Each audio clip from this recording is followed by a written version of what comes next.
Hello, I'm Bakhtiar Samar and you're watching A News Now. Let's take a look at today's top stories. Violent clashes erupted in Mexico City as protesters denounced security lapses and corruption. Rebuilding Gaza is on the agenda after a UN resolution advancing peace in the region won US backing. And Azerbaijan was accepted to Central Asian Cooperation Format, transforming it into C6.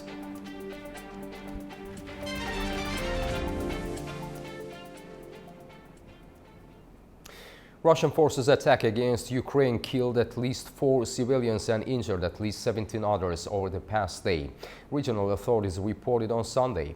According to Ukraine's Air Force, Russian forces launched one Iskander-M ballistic missile from Russia's Rostov Oblast, along with 176 drones from Russia. Ukraine's air defense and electronic warfare intercepted 139 drones, while another 37 drones hit 13 locations. Falling debris was also recorded at 2 locations. In southern Odessa Oblast, Russian forces hit energy infrastructure, damaging a solar power station. Ukraine will import gas from Greece to meet its winter fuel needs, President Volodymyr Zelensky said on Sunday, as Russian strikes target the country's energy infrastructure. The Ukrainian leader said the deal will be another gas supply route to secure imports for the winter as much as possible. Zelensky added the agreement will cover nearly 2 billion euros needed for gas imports to compensate for the losses in Ukrainian production caused by Russian strikes. The funding comes from the Ukrainian government, European banks guaranteed by the European Commission, Ukrainian banks and Norway. The United Nations has launched a new campaign to help rebuild Gaza. This comes as the ceasefire between Israel and Hamas ended 2 years of fighting that left the enclave in ruins.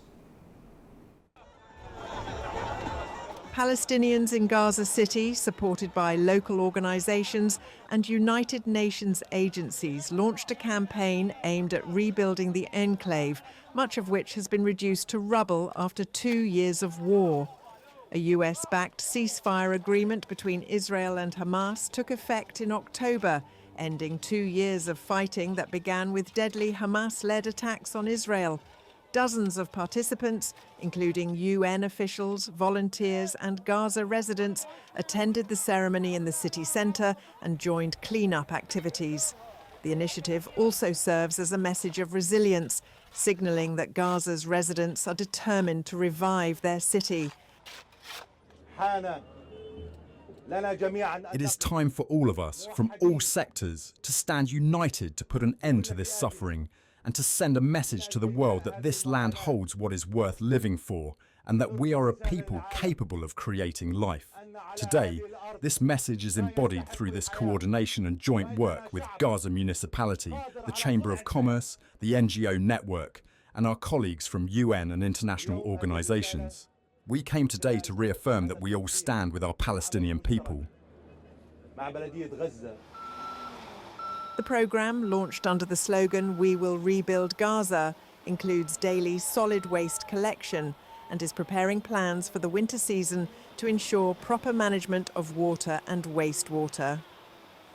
Specialised engineering teams working on rubble management have begun searching for solutions to deal with more than 60 million tonnes of debris. It remains unclear who will finance reconstruction in Gaza under Israeli occupation, with Gulf nations reluctant to contribute without the involvement of the Palestinian Authority and a path to statehood which Israel opposes. Rebuilding costs are estimated at $70 billion. Israeli Prime Minister Benjamin Netanyahu said that Israel remains opposed to the establishment of a Palestinian state, following pressure from members of his cabinet. His remarks came after far-right ministers urged him to publicly reject the idea of Palestinian statehood, days after the US and several Muslim-majority nations endorsed a draft UN resolution supporting US President Donald Trump's Gaza peace plan, which they say provides a pathway towards a Palestinian state. Netanyahu also referenced Hamas, saying the Palestinian militant group would be disarmed at all costs. A large protest against insecurity and government corruption turned violent in Mexico City on Saturday. The protest, which drew broad support from older opposition voters as well, included calls for greater government accountability and political change.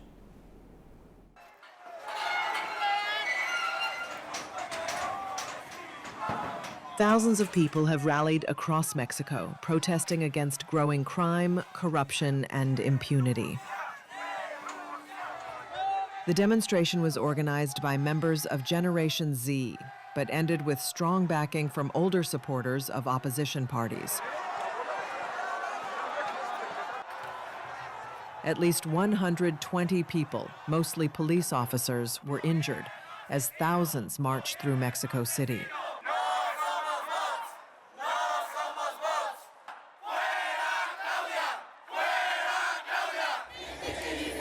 In Mexico, many young people say they are increasingly frustrated by systemic problems, particularly corruption and impunity surrounding violent crime. Demonstrators demand the resignation of the current ruling party, as well as Mexico's President Claudia Sheinbaum.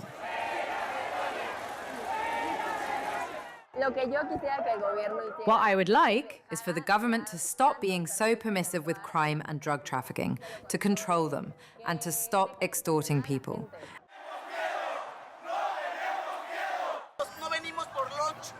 We are not here to protest for lunch. No one paid us. We are here of our own free will. We love Mexico, and we are tired.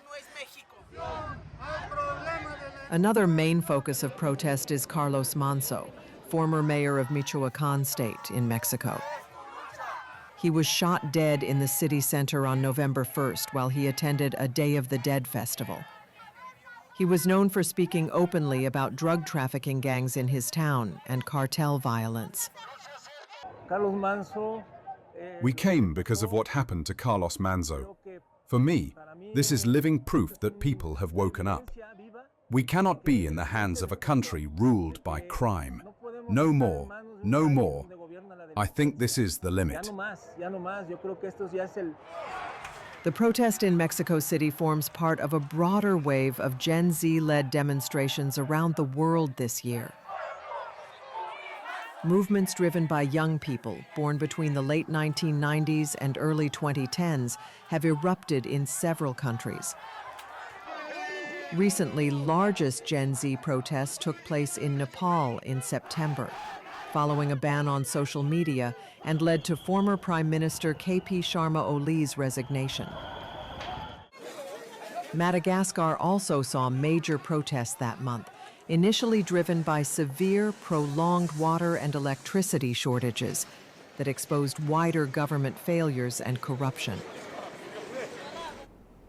Chileans began voting in a presidential election on Sunday, pitting the governing leftist coalition against an array of right-wing candidates that will also redefine the country's legislature. Polls opened at 8 a.m. local time and are expected to close at 6 p.m., but will remain open if there are voting lines. Initial results are expected quickly, with a full count within hours. There are 8 candidates in the race, and none are expected to get the 50% plus one vote needed to win the election outright, likely triggering a runoff between the top 2 candidates on December 14th. The Democratic Republic of Congo and the M23 rebel group have signed a new framework for peace in Doha after a month of Qatar-led mediation supported by the United States and the African Union. The deal comes after earlier ceasefires collapsed, with both sides accused of violations. Mediators say the new framework includes stronger monitoring to avoid another breakdown. M23, a Rwanda-backed armed group that seized major cities earlier this year, has driven one of the region's worst humanitarian crises, killing thousands and displacing hundreds of thousands. Qatar's chief negotiator called the deal historic, but said real peace depends on how it's implemented on the ground. Hundreds of Sudanese have fled the Darfur city of Al Fashir, arriving at the UNHCR camp in Tavila. The displaced are setting up tents and shelters after escaping severe food shortages and violence. Humanitarian assessments warn that access to water and sanitation in the camps remains extremely limited, highlighting the scale of Sudan's ongoing crisis. In Sudan, hundreds of residents fleeing escalating violence in the Darfur city of Al-Fashir arrived at a UNHCR camp in the town of Tawila.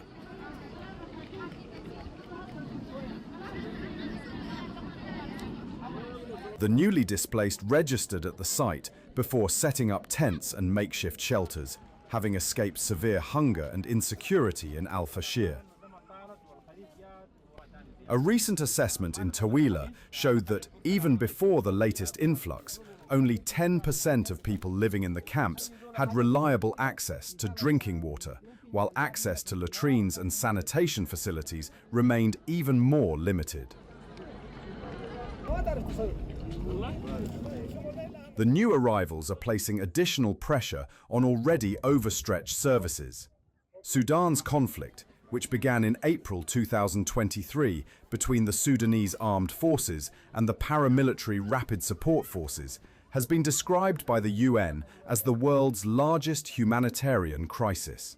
As of mid-October, an estimated 12.5 million Sudanese have been displaced within and beyond the country's borders, the highest number of displaced people anywhere in the world.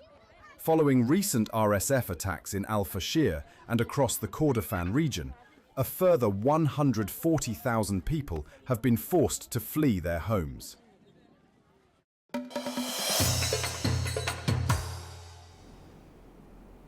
And now to the region. Azerbaijan has been admitted into the Central Asia format, transforming it from C5 to C6 format, making it one of the most important developments in recent history. The move broadens the opportunities for Azerbaijan and Central Asian states, paving way for a more fruitful cooperation in the future.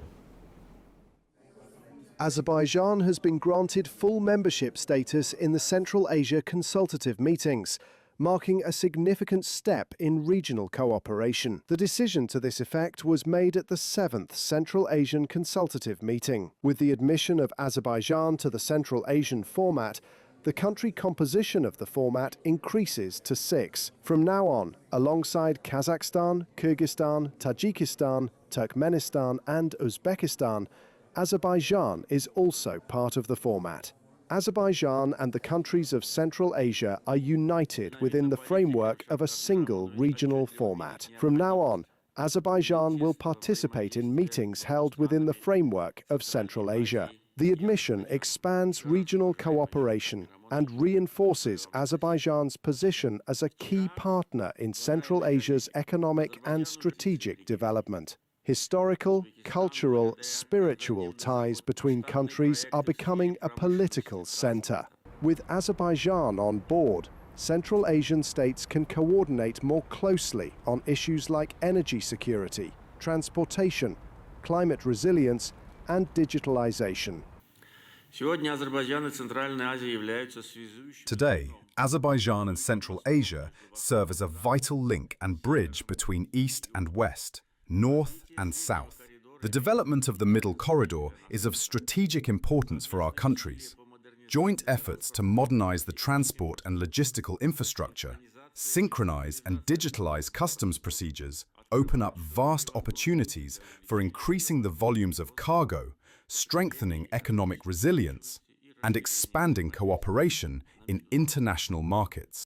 During the summit, the president of Kyrgyzstan, Sadir Japarov, stated that Azerbaijan's accession to the consultative meeting format opens new strategic horizons for the Central Asian countries, particularly in the areas of transit, logistics, and regional economic integration, creating opportunities to deepen mutually beneficial cooperation. This development means that Azerbaijan will work even more closely with the Central Asian states, while remaining a key actor in the South Caucasus. By becoming more integrated in regional affairs in both the South Caucasus and Central Asia, Azerbaijan will become an important player in linking these two strategically aligned regions.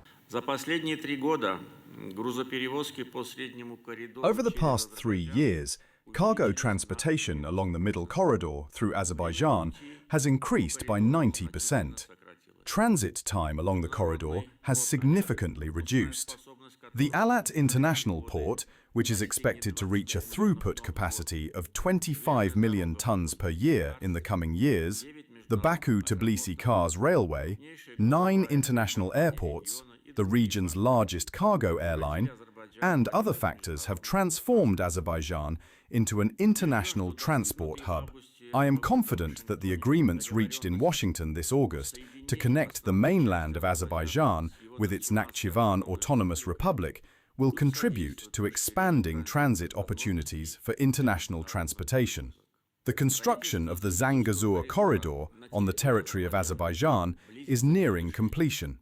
With an initial throughput capacity of 15 million tons, this railway will become an important artery of the middle corridor.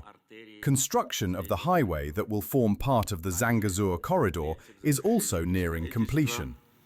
Автомагистрали, которая будет частью Зангезурского коридора. Baku elevates its geopolitical standing by formally embedding itself in a Central Asian structure.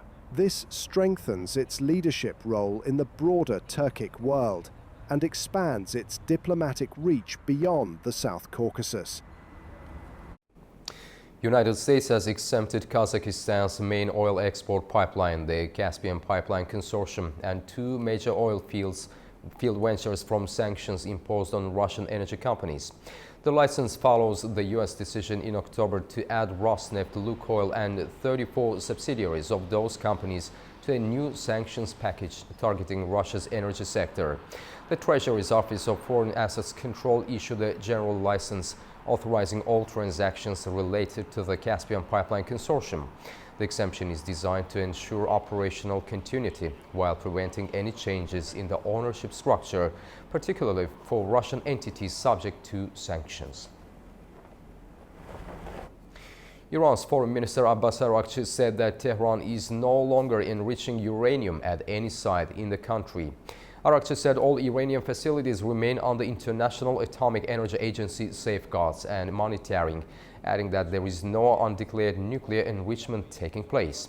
He reiterated that Iran has the right to the peaceful use of nuclear technology and said the country would not give up that right.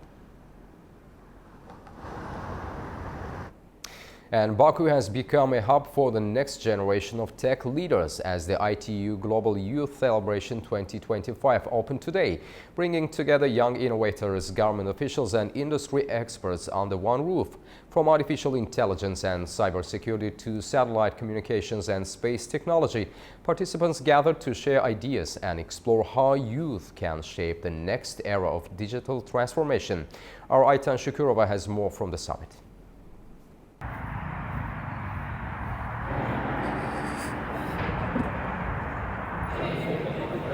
One of the most exciting global youth and innovation gatherings of the year is underway. Today, Azerbaijan is hosting the ITU Global Youth Celebration 2025, part of the upcoming World Telecommunication Development Conference, also known as WTDC25. The event opened earlier here in Baku with speeches from Sametdin Asanov, Deputy Minister of Digital Development and Transport of Azerbaijan, and Dr. Kosmas Zavazava, Director of the ITU's Telecommunication Development Bureau. Their message was clear. Youth are no longer the future. They are active architects of the digital present. And technology, whether on Earth or in space, must be shaped with the participation of young minds. More than 600 participants are joining to this event, and we are celebrating this event with the 3 parallel events. With the opening and the grand closing together, 3 parallel events will be accompanied in the National Aviation Academy, which we are seeing just now. Today we are having panelists from Azersail, Baksail, Azerbaijan Airlines, Women in Tech. Our distinguished partners and allies are together with us. Following the opening ceremony, the stage transformed into a high-energy intergenerational dialogue, bringing together young voices from all 6 ITU regional hubs alongside Azerbaijani participants. For the permanent life cycle of the humankind, Turkey, we have executed our very first manned space mission last year in January, and since then, within the last 20 months, I have been to more than 220 cities and have implemented like 530 different events. And all the intention was to keep our youth generation as much as possible with this kind of, unique opportunities and make them quite familiar with what's going on. The specific of the conference is space communication, but communications connect us all, connect us between people, connect us between technology, people and technology, people and space, space and technology on the Earth, and so on. As we discussed also about the AI. So development in this field of activity is very fast. We just try to keep track of all these developments, at least to be informed at this level. And of course, the specialists dealing with this technology are intensifying their work because this is very important for the future. Space is a general unifier. There is no better unifying factor than space, in my opinion, because when you look from that vantage point to Earth, you don't necessarily see different countries, you don't see different races of people, you don't actually see a lot of human presence either. So what you see is just one unified habitat, a piece of rock that is floating in the middle of nothingness, and we are all passengers on this spaceship that we call Earth. That passing that understanding, that perspective to the next generation of leaders in the field of telecommunication and technology is very important, and today we had the opportunity to do exactly that, and I'm very pleased that we have been having this productive day, engaging with them, passing on our experiences, the experiments that we conducted under microgravity conditions, and also answering their questions. Discussions covered everything from AI ethics, digital inclusion and cybersecurity to how countries can ensure equal access to education and opportunities in the tech economy. We've attended countless tech events here in Baku, but this is not just another conference. This is where the next generation of innovators, engineers and space dreamers are stepping onto the world stage. In all fairness, like it or not, we live a digital age. So technology is almost in every aspect of our life, from communication with our dear families and loved ones, to job opportunities, to health. And we also, for instance, during the COVID, the importance that actually communication and digital communication has to ensure that everyone is safety and receive the right information. So the work of ITU is to ensure that everyone, regardless of age, gender, ability to use the technology or geographical location, are all digital included. So what does today tell us? It tells us that Baku is becoming a platform where digital futures are shaped, tested and launched. I'm Ayten Shukurova with Ilkin Mehdiyev and Zeynal Hasanov from Baku, A News. That's all we have for now. Thank you for watching and stay tuned to A News for more.